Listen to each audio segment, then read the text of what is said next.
It is just a 3-step process to fix entry point not found problem in Windows 10.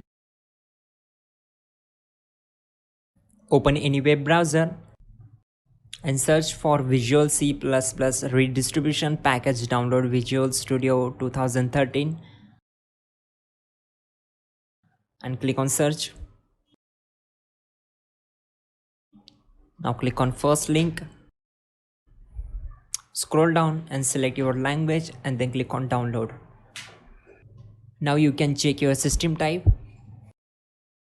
And to check your system type, go to search bar and type CMD.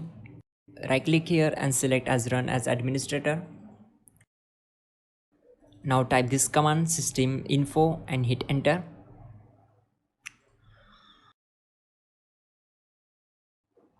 From here you can get your system type. So my system type is 64 based PC. Again go to web browser, select it and click on next. Now it will download the setup file. Then open file location, right click on it and just click on run as administrator. Then select as, check this option and click on install. Wait for some time. It will take some time to complete its process and finally close it. Again go to search bar and type CMD. Right click here and select run as administrator. Then type this command carefully.